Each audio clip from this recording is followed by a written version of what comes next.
kuyafanya, ambaye nitayawekea utangulizi ambayo tuliopewa, ili Nehemia nafikiri utakuwa unaandika alafu utaendelea.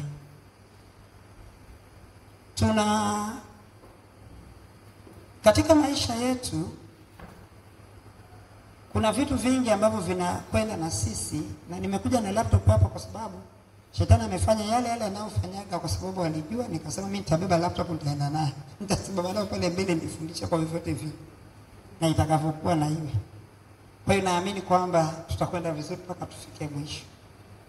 Kwa hiyo kitu ambacho tunaenda kuangalia leo ni udanganyifu wa Shetani. Nitasema kwa kifupi sana kwa namna ambayo Roho wa Mungu atanisaidia. Udanganyifu wa Shetani anaofanya kwetu.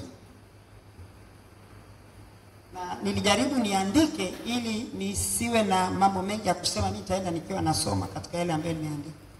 Nilianza kuandika kwenye karatasi, nikaona hii sio kitu cha kuandika kwenye karatasi, niingie tu kwenye laptop na kutype tu moja kwa moja inisaidie kupunguza kazi. Kwa hiyo udanganyifu wa Shetani ambao tunautafsiri kuwa ni uongo wa Shetani. Udanganyifu wa Shetani ambao tunautafsiri kuwa ni uongo wa Shetani, ambao nimeuwekea utangulizi wake kwa haraka, ni kwamba kuna kitu mwanadamu hufanya bila kujua kama kitu hicho kina madhara kwenye maisha yake. Kwamba kitu hicho kina madhara kwenye maisha yake. Na hii ikasababisha watu wengi kushikiliwa na nguvu za giza bila ya wao kufahamu, na bila ya wao kujua nguvu zinazowashikilia zinatokana na nini. Hili nimeliandika kwa sababu kuna kitu ambacho kilinishtua sana. Lakini kipengele tunaziangalia hila za Shetani kwa wanadamu. Watu wengi tuliokoka tunashikiliwa na Shetani bila kuelewa. Kumbe tuna vitu vyake tunaishi navyo, na sisi tunakuwa mawakala wake Shetani bila kujua. Na tukafika mahali pa kuwa na mzaa na Shetani bila kujua kwamba Shetani huwa hafanyiwi mzaa wala hataniwi. Yeye yuko kazini. Kwa kitu kidogo chochote ambacho atakachokuwa amekiachilia, kwake yeye yuko kazini. Watu sisi wanadamu ndio tunaona ni mzaa. Yaani nikisema mzaa kwamba tunaona ni kawaida. Ndio maana nimetumia hilo neno mzaa. Lakini kwa Shetani hana kitu hata kimoja ambacho ni cha kawaida. Kama jinsi ambavyo ilivyo kwa Mungu, hakuna kitu hata kimoja ambacho ni cha kawaida. Ndio maana kila kitu alichonacho mwanadamu, afanyacho mwanadamu, awazacho mwanadamu, anenacho mwanadamu, ana hesabu ya kwenda kutoa. Kwa hiyo hakuna cha ukawaida. Chochote ambacho mimi naweza nikakiona kwamba nilikuwa nasema tu, kwa Mungu naenda kutoa hesabu. Na kwa Shetani ni mtego wa kunikamata. So kwa Shetani hana kitu chochote ambacho ni cha kawaida, ambacho sisi tumekichukua kama cha kawaida. Kwa hiyo nikasema tusifanye mzaa na Shetani, kwa sababu Shetani anatutafuna polepole akitumaliza bila sisi kujifahamu kama tunaangamizwa. Ndio maana lile neno linasema katika Hosea na katika Isaya ya kwamba watu wangu wanaangamizwa kwa kukosa maarifa. Sababu wakati anavotembea na kutumaliza, yani kutunyofua kidogo, mimi sina taarifa hizo na sijui. Kwa sababu anakung'ata ukiwa unatembea. Anafanya anayoyafanya ukiwa unatembea. Ana mashambulizi ya aina kadhaa. Nitakuja kufundisha hiyo siku moja. Lakini shambulio hili limebeba tekniki ya hali ya juu sana, kiasi ambacho mwanadamu huwezi kujua. Na kiini cha silaha hii anayoitumia ni kiburi. Kwa sababu kiburi anachotumia Shetani hakimpigi mtu kifuani. Ni silaha ambayo huwa hatumii kumpiga mtu kwa mbele, huwa anaitumia kumpiga mtu kwa nyuma. Kwa hiyo kiburi kinamwangamiza mtu wakati mtu hajui kama anaangamia. Na silaha anazozitumia zikiwa zimebebwa na kiburi zinamwangamiza mtu akiwa mtu haoni kinachomwangamiza ni nini. Kwa sababu chenyewe kinakuwa kiko nyuma. Kwa hiyo wewe unatembea ukiwa unaendelea kudhoofika, unaendelea kuzimia, unaendelea kuchoka, unaendelea kulewa bila kujua kinachokulewesha ni kitu gani. Na bila kujua kwamba kinachokufanya mpaka unanyong'onyea ni kitu gani. Kwa sababu hata ukakitafuta vipi huwezi kukiona, kwa sababu hakiko mbele yako. na kwa sababu hatuna macho ya nyuma. Sasa macho yatakayoweza kuona hayo ni yale ya rohoni. Niliwaambia wakati nilipochukuliwa kupelekwa mbinguni, nilikuwa na macho nyuma na mbele.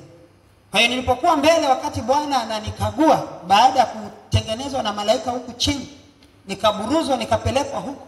Nilipokuwa nimesimamishwa pale mbele, niliona kilichokuwa kinafanyika pale mbele. Na wakati Bwana walikuwa na lugha zao wanazungumza, lakini zilikuwa zinaonyesha kwangu kama ishara ambayo nilikuwa naona tu akisema hivi, yani mimi bila kuambiwa najua natakiwa kugeuka. Unaona? Kwa hiyo ni lugha zilikuwa zinazungumzwa, siwezi kuzielezea. Kwa hiyo nakuta malaika amesimama huku, malaika amesimama huku, nashangaa tu najikuta tu nimeshageuka. Lakini nikigeuka kuangalia huku, macho yapo nyuma. Naona kinachoendelea kwenye kiti cha enzi, kwa sababu naona kile ambacho Bwana anafanya juu yangu mimi, ambaye mimi natazama huku sasa. Kwa hiyo ule ukaguzi ulivyokuwa unapita, ukaguzi ulipita kila mahali. Na nilimuona nikiwa nimetazama hivi, nikimwona atikisha kichwa akifanya hivi, ndio akafanya ishara nyingine, nikageuzwa. Ndipo nilipoanza kupewa maagizo haya ambayo mimi natembea nayo leo, ambayo watu hawawezi kunielewa.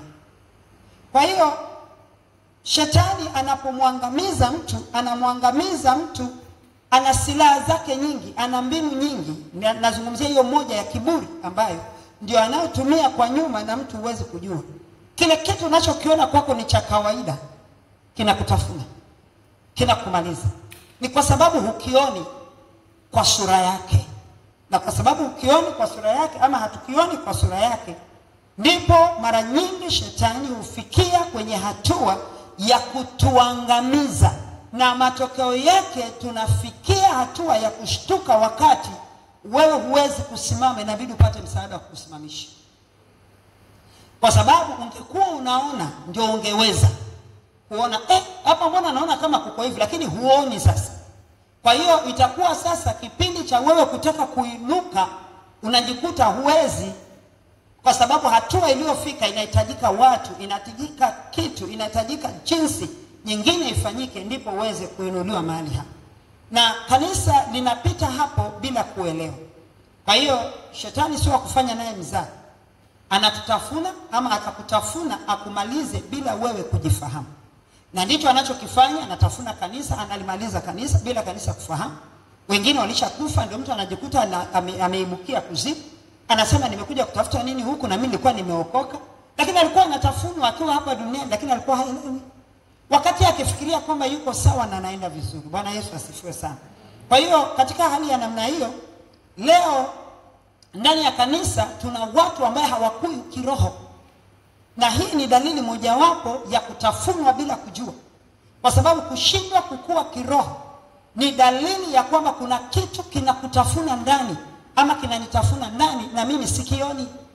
Kwa sababu haiwezekani kama Mungu uzima wake anauleta kwetu, na mimi nina roho wake ndani yangu, alafu huyo roho wa Kristo anayesema anakaa ndani yangu ashindwe kuweka uhai wa hicho ninachokipokea ndani yangu, hata mimi niweze kuwa hai. Kwa maana yake ni kwamba ndani yangu kuna kitu ambacho kinanimaliza. Kwa hiyo tunaona watu hawakui kiroho, badala yake wanazidi kushuka. Unakuta tuko ndani ya wokovu, kila siku watu wanashuka, hawakui. Watu waliookoka badala ya kubeba ufahamu wa kiungu, watu tunashindwa kubeba ufahamu wa kiungu. Kwa maana watu wanakuwa mazezeta. Ni mimi nimeokoka na nikakosa ufahamu wa kiungu, mimi ni zezeta. Si nikisema zezeta mnaelewa na maanisha nini? Yes. Mimi ni zezeta. Zezeta ni yule ambaye anakaa na mimi hapo. Nikimwambia kula, yeye ananiangalia tu, ndio kanisa. Kula chakula nimekuwekea hapo, huyo ndio zezeta. Kwa hiyo wakati Mungu anasema acha, hii itakumaliza, utakufa, wewe unafanya Mungu ni zezeta huyo. Mimi nacheka na hicho kitu ambacho ndio kinachonitafuna. Kwa hiyo wakati sisi tunafahamu ya kwamba dhambi ni mbaya, dhambi inanipeleka jehanamu, alafu unapokuja kanisani, ama mimi nasema habari za watu waliookoka, tunapokuja kanisani alafu nakutana na mahubiri hayo sasa, ambapo Mungu anasema acha hii ama hii dhambi ni mbaya ama vile na vile, kwa vyovyote vile atakavyokuwa anazungumza siku hiyo Mungu, mimi nikitoka kuthibitisha kwamba mimi ni zezeta, naenda kufanya kile ambacho niliambiwa nisifanye, maana yake ni nini? Sikusikia. Maana yake ni nini? Sina ufahamu. Sina ufahamu wa kiungu. Na kama sina ufahamu wa kiungu, kwa sababu anayeweka ufahamu wa kiungu ndani yangu ni Roho wa Mungu. Mungu nisaidie nisiingie ndani, maana huo muda wa kwanza uko wa kueleza mambo mengi. Sina ufahamu wa kiungu. Na kwa sababu sina ufahamu wa kiungu, ndio maana najikuta naendelea kufanya yale ambayo yasiyostahili. Tumekuwa mazezeta wa mambo ya rohoni, kwa maana mambo ya kiroho. Lakini ili kuelewa kwamba sisi ni mazezeta kwa mambo ya rohoni, sisi ni mahodari kwa mambo ya mwilini. Anything, chochote kinachohusu mambo ya duniani, ufahamu wangu uko sawa sawa. Naweza nikasema, naweza nikamshauri mtu, naweza nikamwelekeza mtu, naweza nikasema naweza kufanya hiki. Lakini ikifika kwenye swala la Mungu, siwezi kumwelekeza, siwezi kumsaidia mtu. Mimi ni zezeta. Kwa hiyo nimekosa maarifa, nimekosa ufahamu wa kiungu, nikapoteza maarifa. Kwa hiyo uhodari wangu wa mambo ya kidunia haunisaidii kwenye mambo ya rohoni. Na nikiwa na uhodari wa mambo ya rohoni, kunisaidia kwenye mambo ya dunia. Sasa kuna mahali shetani amepindiwa hivi, kapeleka vitu vinaenda kwa namna ya sikonyo hivi, alafu na sisi hatujui. Ndio maana Biblia inasema hiyo, nimesema katika Isaya 5:13 na Hosea 4:6 ya kwamba mnaangamizwa, tunaangamizwa kwa kukosa maarifa. Tumekosa maarifa kwa sababu hatuna ufahamu wa kiungu. Tumeshindwa kubeba ufahamu wa kiungu. Angalizo. Sasa hivi kila kitu unachokitaka ambacho mwanzoni kilikuwa na ugumu, sasa mifereji ya kuzimu imefunguliwa, iko wazi. Upatikanaji wa vitu ambavyo sio sahihi na sio vizuri kwa ajili ya Mungu vinapatikana kwa namna nzuri, rahisi na kwa bei rahisi. Chochote unachotaka sasa hivi kinapatikana kwa bei rahisi sana. Sasa angalizo ambalo tumepewa kuangalia ni kwamba mfereji wa kuzimu umefunguliwa. Umefunguliwa kwa njia ya upatikanaji wa vitu hivyo. Na leo tunaona mimi nitazungumza habari za kawaida tu kwa sababu nataka niende mbele. Tukiangalia masuala ya mavazi, tutakuja kwa masuala ya mavazi. Vitu vingi ambavyo kwa sasa hivi unaviona vikitangazwa kila mahali, ni nguo, ni nini za aina fulani. Nikisema nguo sina maana nguo kila nguo. Kuna nguo za aina fulani.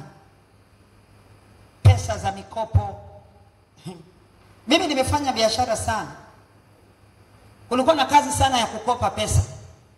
Unaambiwa uweke nyumba rahani, sijui uweke nini. Sasa hivi unatangaziwa mkopo bila chochote rahani. Wewe unaelewa hiyo? Hawa watu walianzaje kuamini watu sasa? Wakati sasa watu ndio wamekuwa wabaya zaidi. Zamani watu walikuwa wazuri. Na tulikuwa tunaambiwa weka nyumba mkopo. Tena gari wanasema hii ina differentiate. Gari inapoteza thamani inavyoendelea kukaa. Nyumba ndio ina gain value. Kwa hiyo wanataka thamani ya nyumba kwa sababu nyumba kila siku inapanda thamani. Kwa hiyo wanataka kitu kikubwa. Sasa hivi wanakuambia hata nyumba hawataki tena, ila wewe njoo tutakupa pesa. Wao nafikiri hizo pesa zimetoka wapi? Na ndio unaona kila mtu anafanya biashara. Siko hapo kusema watu wasifanye biashara. Mimi nimepewa tahadharisho. Nimetoka mahali pagumu sana tokea jana usiku. Pagumu sana. Pagumu hata kusimama zamani leo nilikuwa sisimama. Lakini baada ya kukamilishiwa haya ndio nikaambiwa yanaenda sasa. Wewe ukasema. Kwa hiyo kila kitu ambacho kimeonekana leo hii kimebeba kitu kinaitwa fursa. Nishafundisha habari ya fursa, siwezi kuisema tena. Kinaonekana ni fursa kwa mwanadamu. Ni mlango wa kuzimu uliofunguliwa. Na watu wengi wamekamatiwa hapo. Kuna wakati fulani mimi mpaka nilitaka nikasema hizi pesa ziko nje hivi. Na mimi si nikope jamani, ngoja nijaribu. Nikasikia tu Yaani kidole kilifanywa hivi. Sikuingia kwenye hiyo. Sasa ndio kuja kufahamishwa nini kinachoendelea duniani. Kwamba shida haiko kwenye pesa. Shida iko kwenye chanzo cha hizo fedha. Kwa hiyo mimi ninapochukua zile pesa nimejiungamanisha na chanzo. Kwa hiyo nikishajiungamanisha na chanzo ndio mnaso wangu uko hapa. Kuna mtu anaelewa mimi nasema nini? Jamani, sijawaambia msikope, nendeni mkakope, na mimi nilitaka kukopa pia. Kakopeni mkitaka, kila kitu kafanya. Lakini kaa na tahadhari. Kuna vitu ambavyo hupaswi kuwa navyo, hupaswi kuvifanya. Ziko nguo ukivaa tu wewe ushaingia kuzimu. Na naona watu wanavaa, na wengine naona wanavaa na kuja nazo kanisa. Ukishavaa tu wewe umeshaingia kuzimu. Jana juzi, leo ni Jumanne. Nimemvua mtoto nguo mahali nilienda. Sasa mtoto amekaa pale, bwana ananiambia, "Wewe mtoto si wazimu. Kwa nini amevalishwa nguo anaambiwa yeye ni mwenda wazimu?" Mimi nikasikia